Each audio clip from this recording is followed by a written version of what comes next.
Questions about the future of AI. Considerations about economics, history, training, deployment, investment, and more. By Dwarkesh Patel, April 21st, 2025.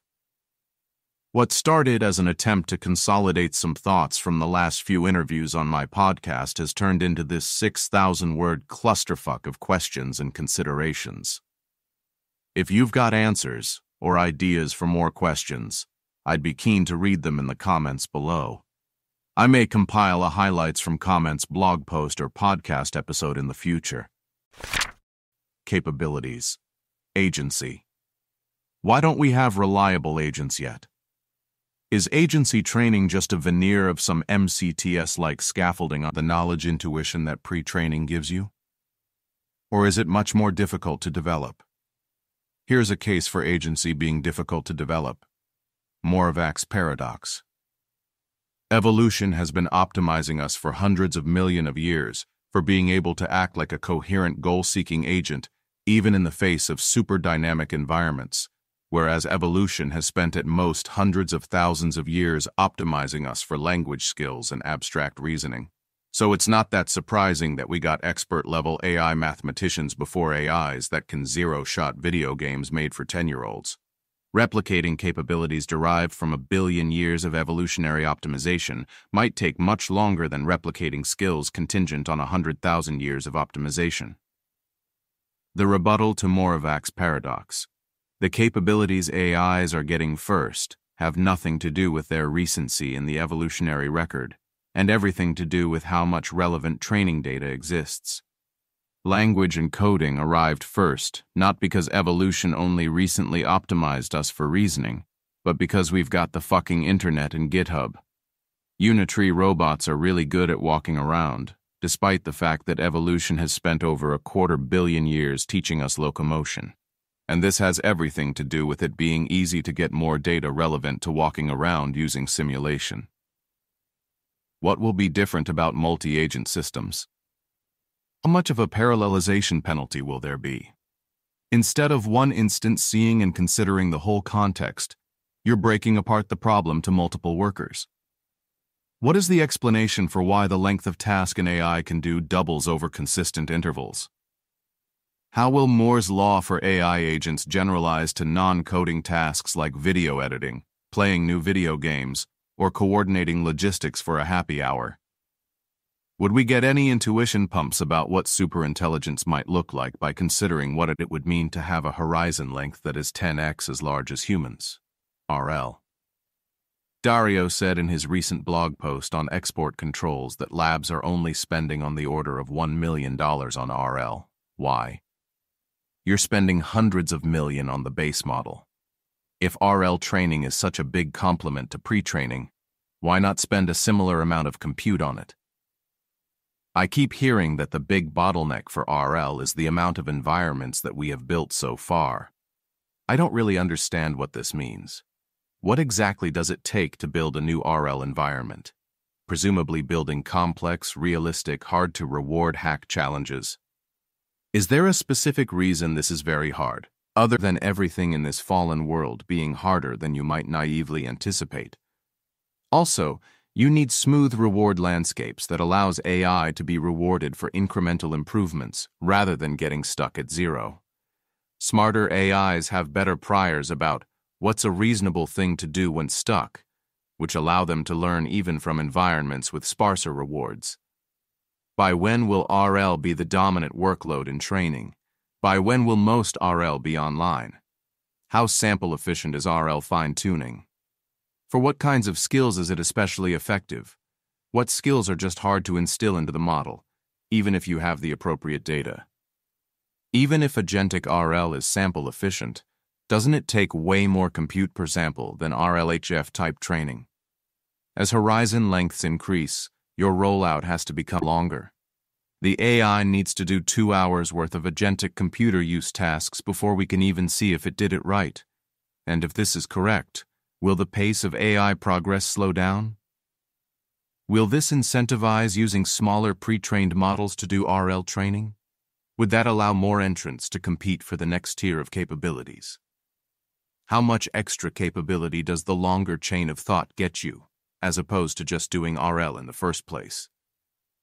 I don't really understand why test time compute scaling on things like the RC-AGI benchmark keep giving marginal return, even if on a log scale. I get why thinking a bit longer might be helpful, but O3 High, which as of writing has the highest score, wrote 43 million words per task. What the hell did it figure out with its 42nd millionth word? Why do the benchmarks keep improving even up till that point?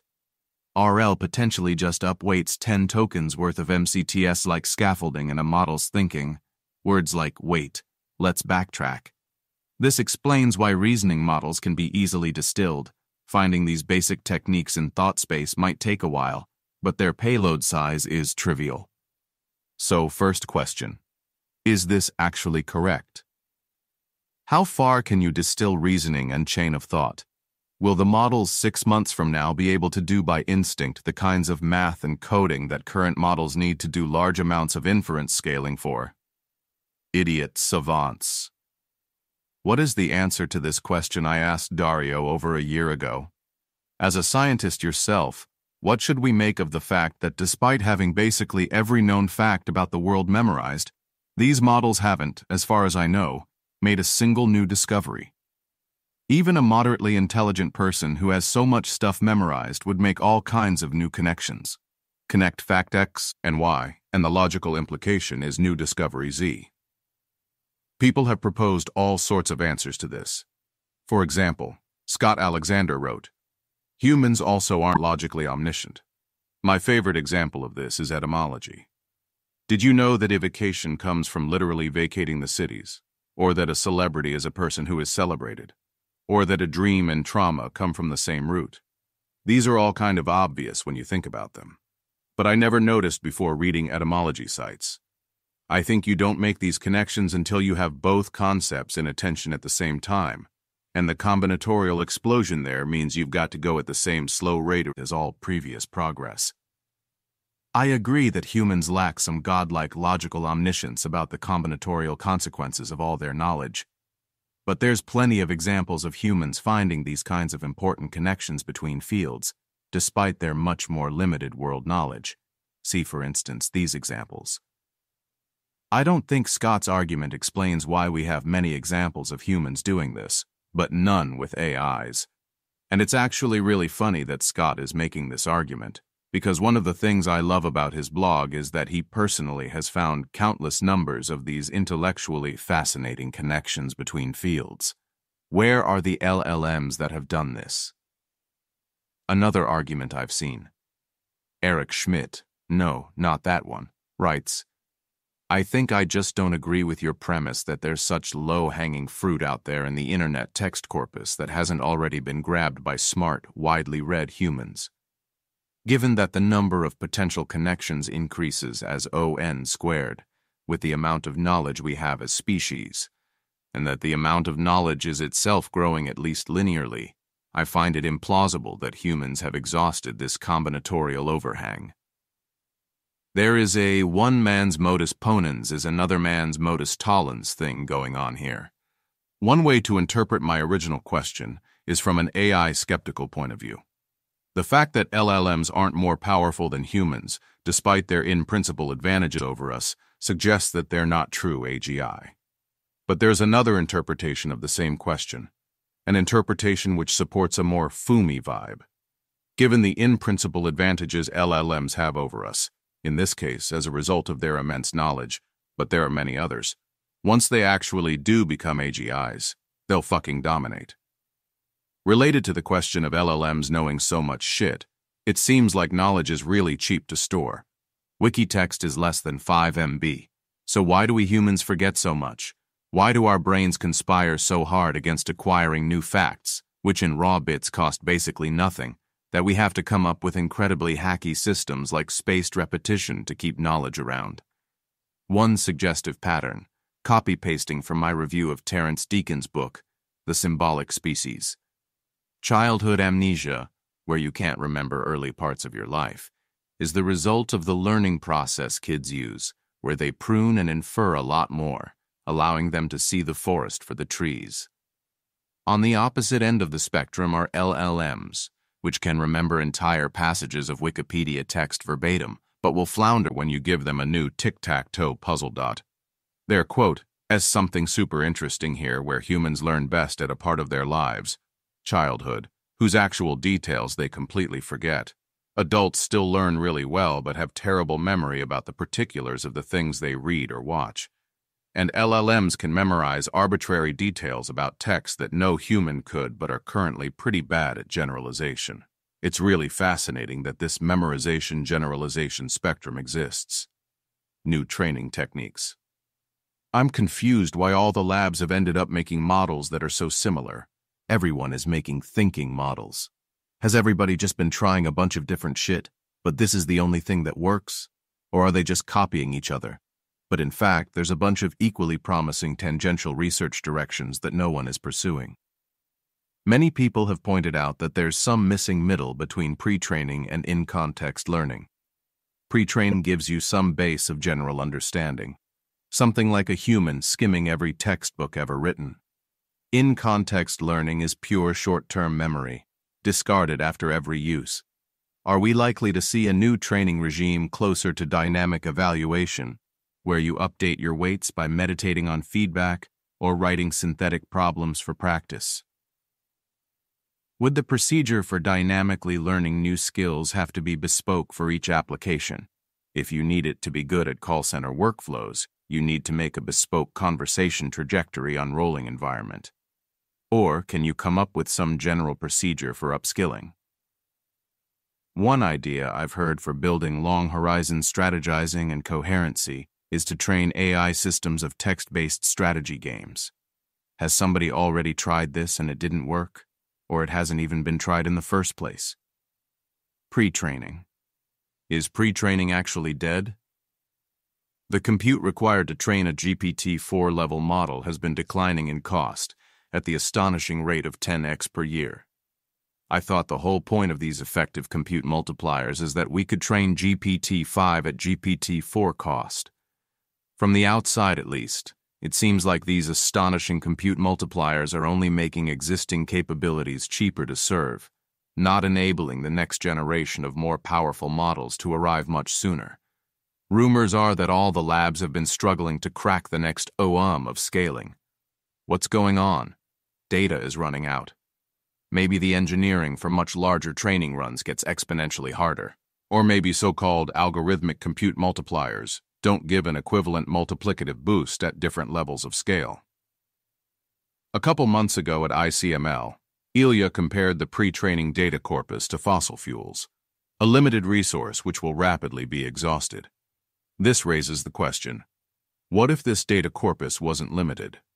Would pre-training still be netting amazing new capabilities?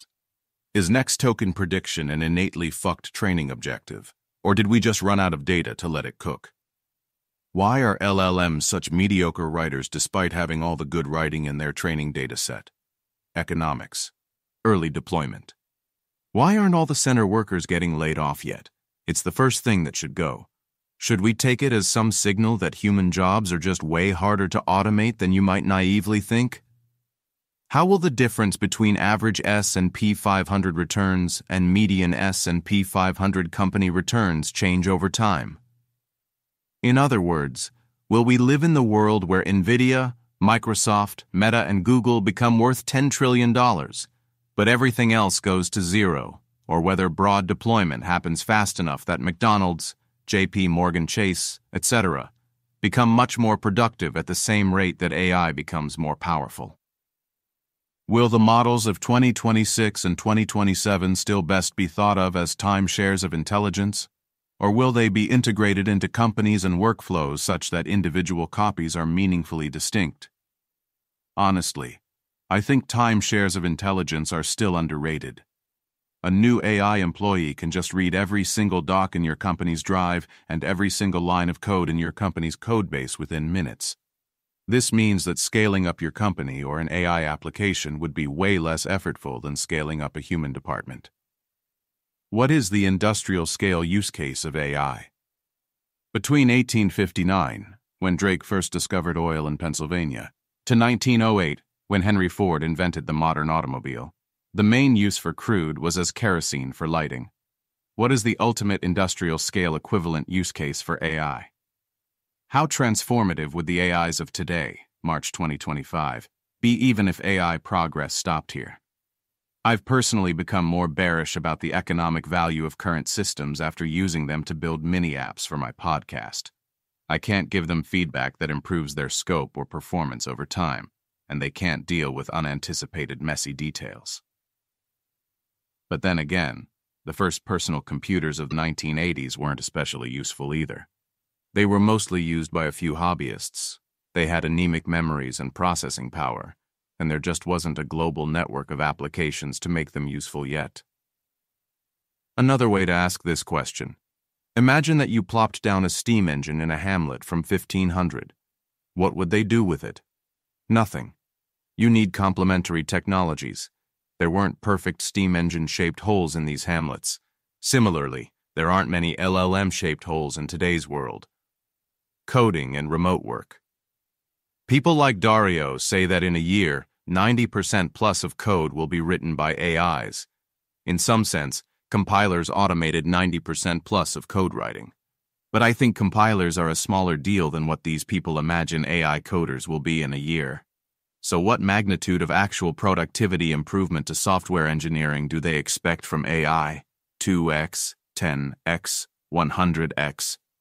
If you get a 100x increase in software productivity, what kinds of things could we build in the world that we can't build now? Here's why I think this is such an interesting question. The economic historian Robert Allen thinks cheap energy is a big part of the reason the Industrial Revolution first happened in Britain. The first steam engine, the Newcomen engine, was super inefficient. It worked not by pushing the piston directly with the steam, but by relying on the steam condensing to pull the piston in. The only place where it made sense to even try this design was plentiful coal mines in England. This allowed Britain to get up the learning curve in mechanization, such that they could design devices which were viable with much less energy. The TLDR here is that you need some initial hand-holding, some cold start, in order to get up the learning curve in a new technology. And because of cheap coal, Britain had it for the Industrial Revolution. Does effectively free software cause some kind of cold start to some future technological trend?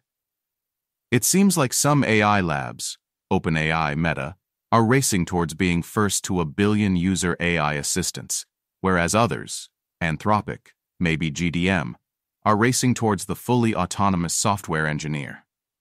Who's right? What are the marginal returns to more software, as compared to owning another Facebook or WhatsApp-sized social network?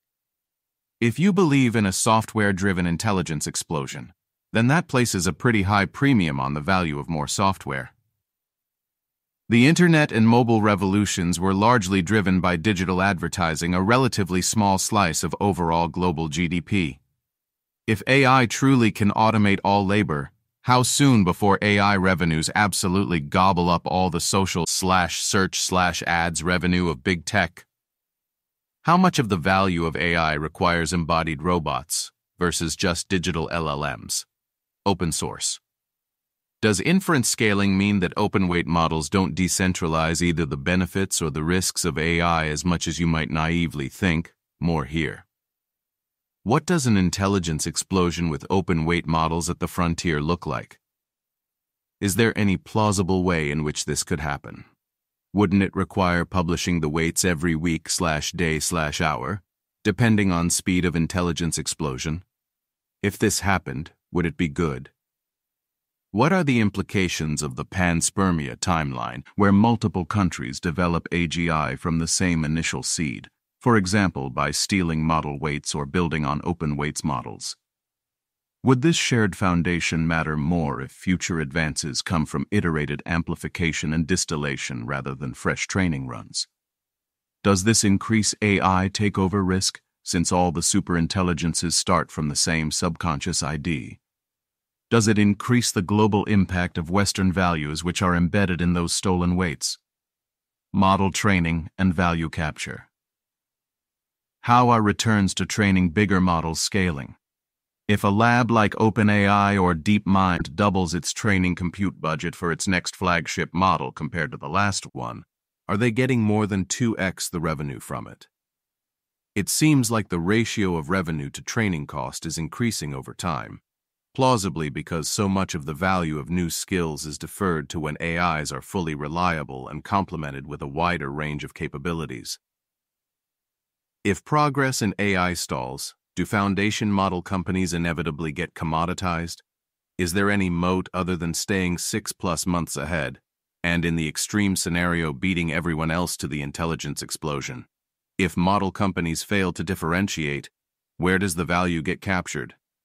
One answer might be the hyperscalers who control the data center compute and whose complement, the models, just got commodified. But data center compute itself doesn't seem that differentiated, so much so that the hyperscalers seem to be able to easily contract it out to third parties like CoreWeave. So maybe the lion's share of value goes to the people making the components that go into chip production. 1. Wafer production, TSMC. 2. Advanced packaging, TSMC's CoWoS. And 3. High bandwidth memory, SK Hynix. Many previous attempts to make AI applications based on scaffolds and wrappers have been gobbled up by better foundation models, which can just scaffold themselves. Will that keep being the case? It's interesting to me that some of the best and most widely used applications of foundation models have come from the labs themselves.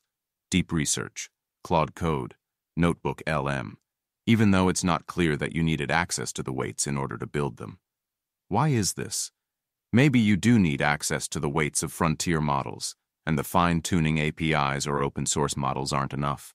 Or maybe you gotta feel the AGI as strongly as those inside the labs do. How much does being at the bleeding edge of AI capabilities matter? Is there any point in competing in model race if you have no plan to get to the top? Or is there a viable business strategy based on being 6 months behind but following fast? Investment. Hyperscaler AI capex is getting pretty big, approaching $100 billion a year for some of the big dogs. If there is a lull in AI capabilities, for example, inference scaling doesn't end up being that useful or easy to scale, and it takes a couple of more years to make another big breakthrough, what will happen? Will fidgety CFOs force a fire sale of compute contracts?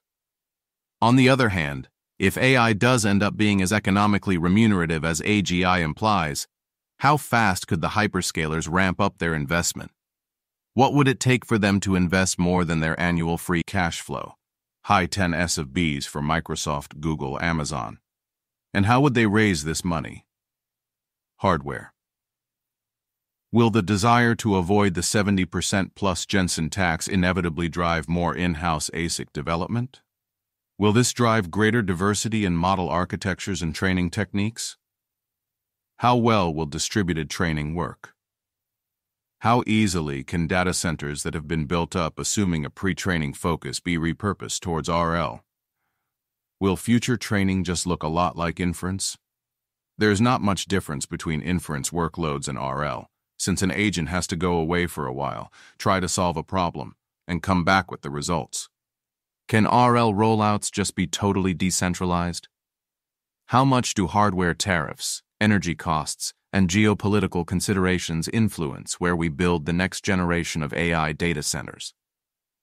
If significant tariffs were imposed on data center components, would that shift planned buildouts towards Europe or Asia?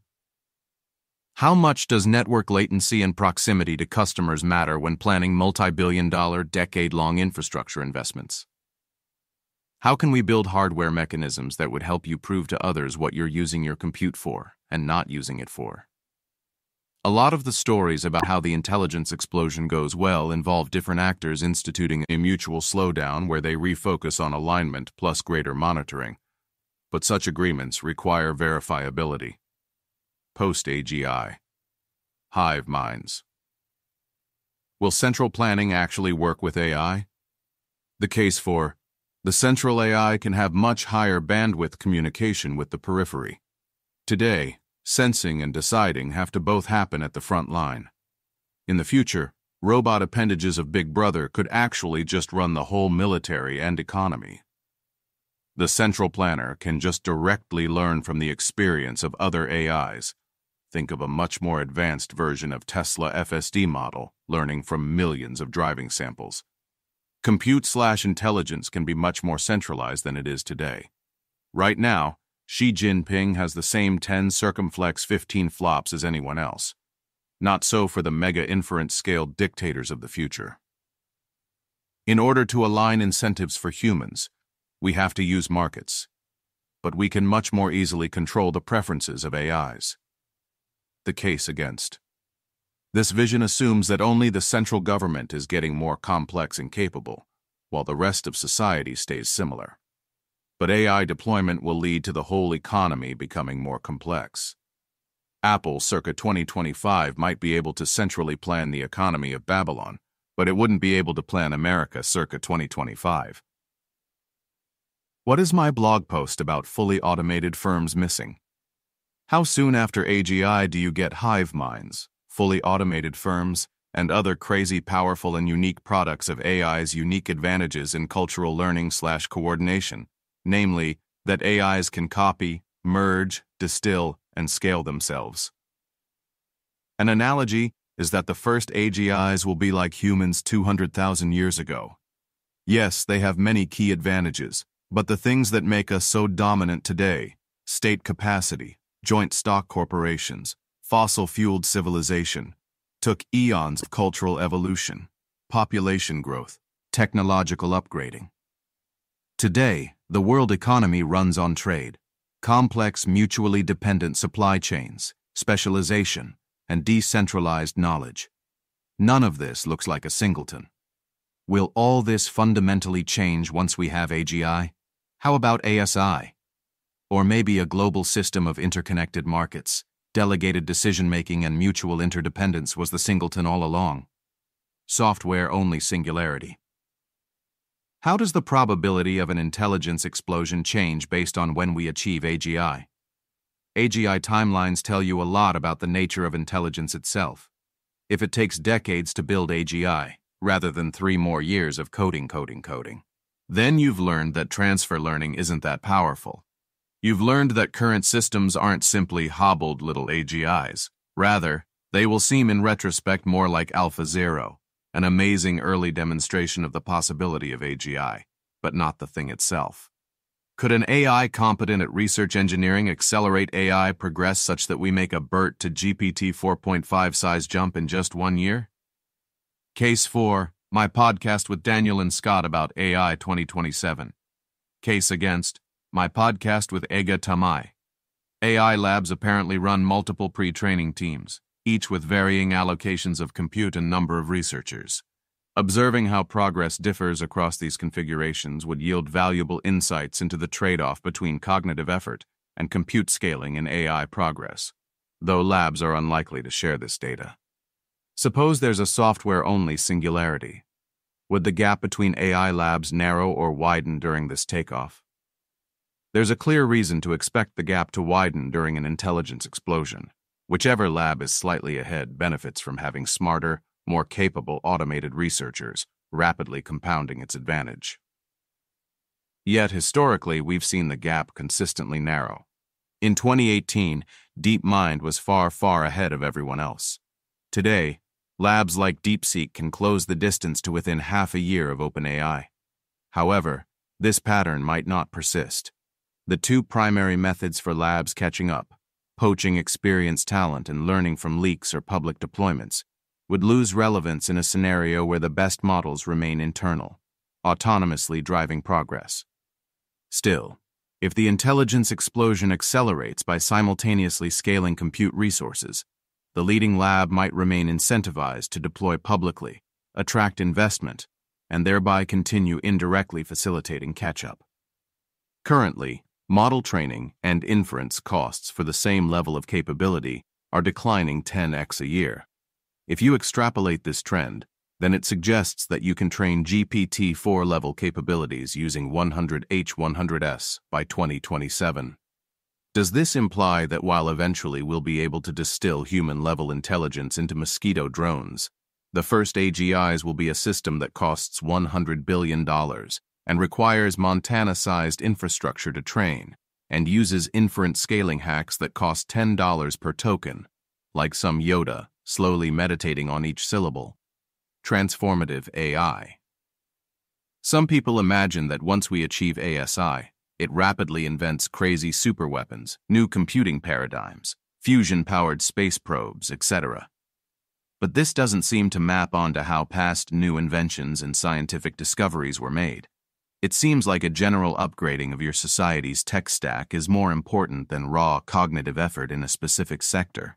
You couldn't have discovered the structure of DNA without X-ray crystallography, and we didn't figure out there was a Big Bang until we saw cosmic background microwave thanks to the radio astronomy techniques that were initially developed for communications during World War II. Does this suggest that we're not just going to have this technological explosion in the middle of the desert? In order to truly advance the state of technology, you basically need to upgrade the whole economy. And this points to a broad deployment before an R&D explosion. To be clear, transformative AI might still happen super fast. The AIs are thinking very quickly. There's billions of them. They're much better at learning by doing, etc. But it's simply a question of whether or not we'll just straight-shot nanotech or Dyson spheres and skip over all the boring everyday improvements in seemingly unrelated fields. Explosive economic growth. Will explosive growth happen? The basic argument for explosive growth. Total economic output equals total factor productivity, TFP, times labor times capital. Today, economic growth has a weak feedback loop. Output can accumulate into more capital, but not into more human labor. With AI, however, capital, compute, also functions as labor, creating a stronger feedback loop. Automated economic output equals TFP, rapidly rising due to automated research and accelerated learning by doing, times capital, previous output. If you're interested in other considerations, check out my interview with Tyler for the con case, and the one with Ege Tamai for the pro case. Will explosive growth basically look like what has happened to China post-Deng, double-digit growth rates instigated by abundant skilled labor? Will economic growth be extensive or intensive, or some secret third thing? If the former, then it's possible that the effects of explosive economic growth will not be felt that widely. Your cityscape will not look that different. Your life might not even change that much. But out in the desert, somewhere far from your view, they're producing solar farms and robot factories which are worth 200% of the existing economy. Alignment. Reward hacking. LLMs were aligned by default. Agents trained with reinforcement learning reward hack by default. Tweet here. Is this actually the correct framing?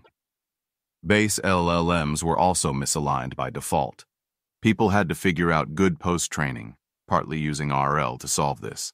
There's obviously no reward hacking in pre-training, but it's not clear that pre-training versus RL have such different alignment by default.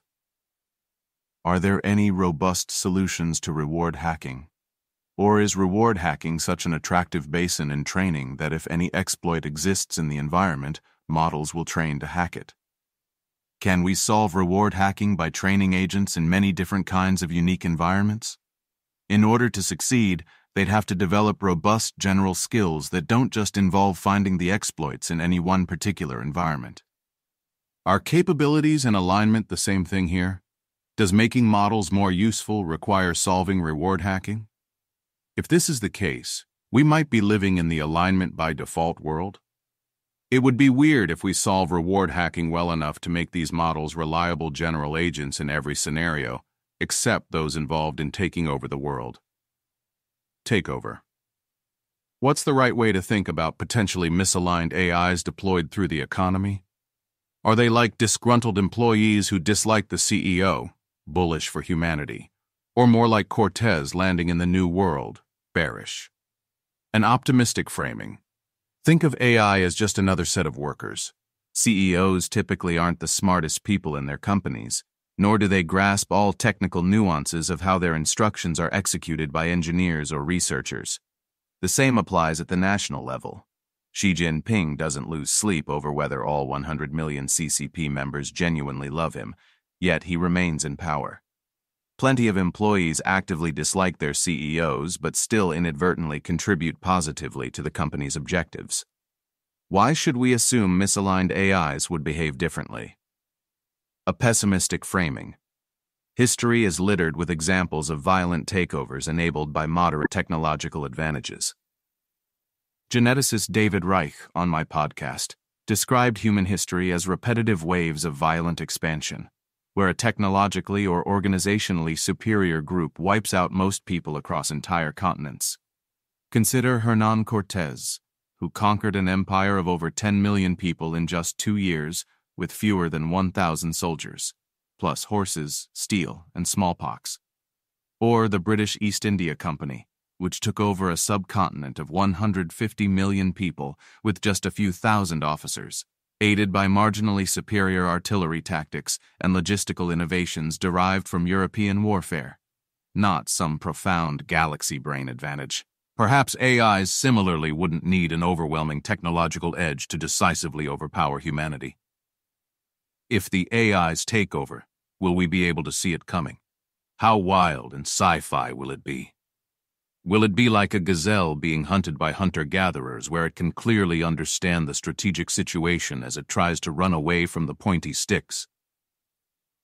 Or will it be more like a deer peacefully grazing, unaware that it's being watched through a scope 100 yards away, and a moment later, boom, model spec. What should the model spec say? Alignment stories often assume we can get an AI to deeply internalize a foundational document that spells out its core values, directives, and ultimate authorities.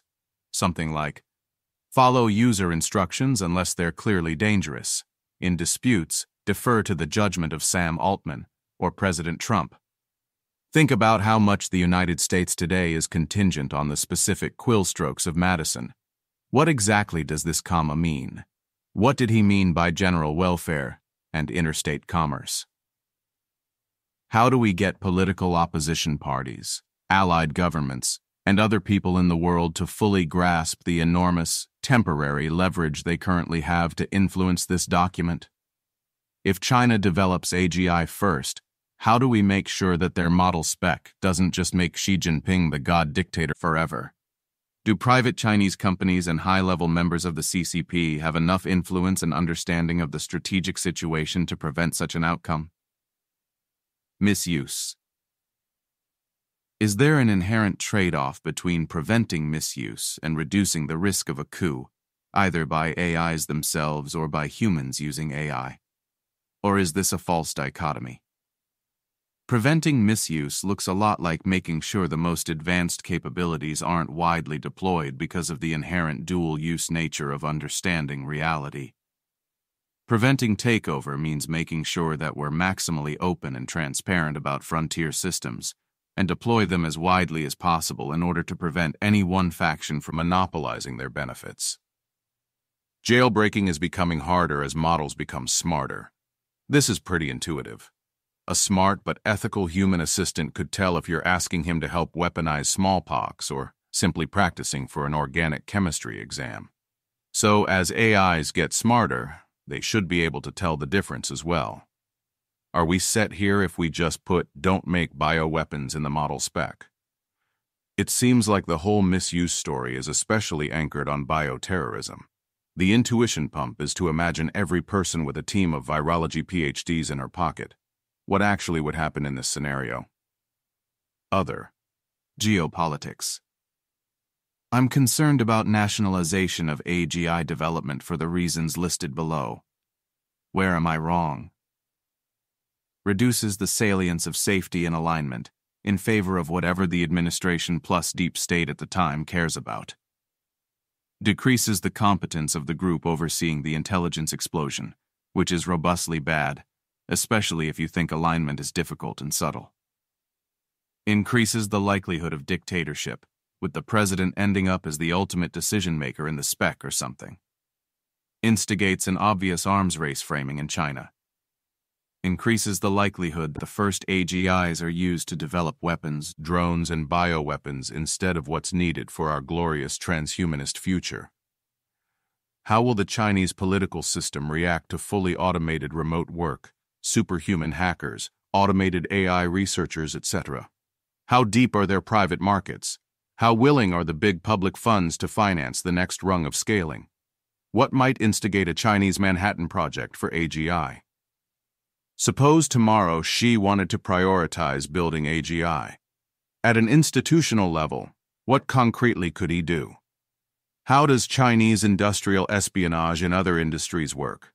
Suppose there's a hardware company that wants to learn how Apple does some procedure. Is there some government department they file their well-scoped snooping request with? Developing AI, and successfully deploying it at scale, is a huge industrial project. China is really good at industrial scale-up and state-directed investment. Does this give them a huge advantage in deploying AI? If you're the leader of a nation like India or Nigeria today, and you get AGI pilled, what should you do? Honestly, it feels like a really tough position. The odds that you develop a frontier AI lab are pretty low, and you don't have some crucial input into the semiconductor supply chain that will give you any leverage during crunch time. If you have energy and property rights and friendly relations with the US and/or China, maybe you can become a data center hub. Does superintelligence actually give you decisive strategic advantage? Examples like Cortez or the East India Trading Company seem to imply that slight advantages in technology might be totally overwhelming in a military conflict.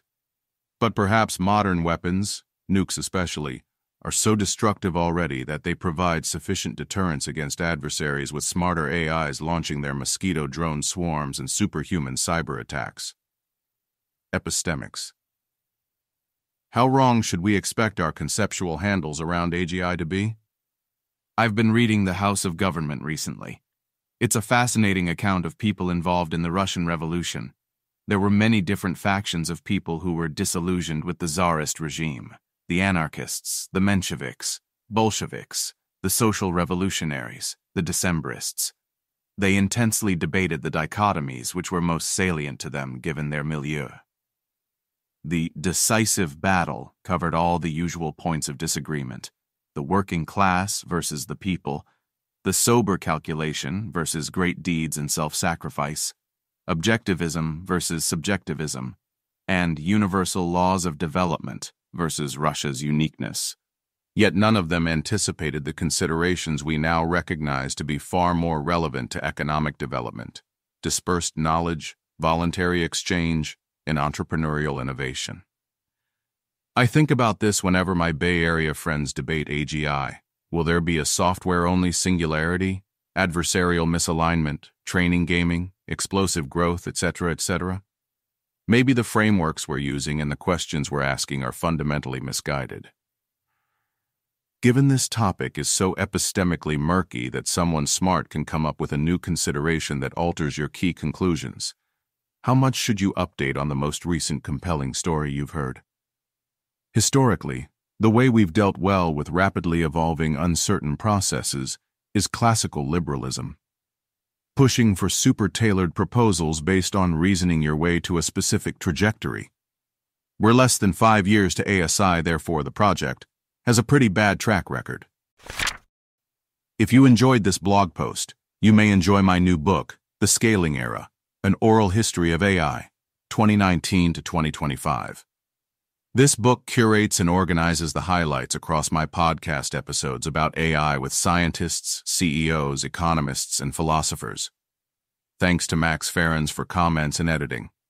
Thanks especially to Carl Schulman, but also Leopold Aschenbrenner, Tamay Besiroglu, Ege Erdl, Daniel Kokochlo, Scott Alexander, Sholto Douglas, Adam D'Angelo, Paul Cristiano, Craig Falls, Gwern Branwen, Dan Hendricks, Andre Karpathy, Toby Ord, Neil Nanda, and many others for conversations which helped inspire questions.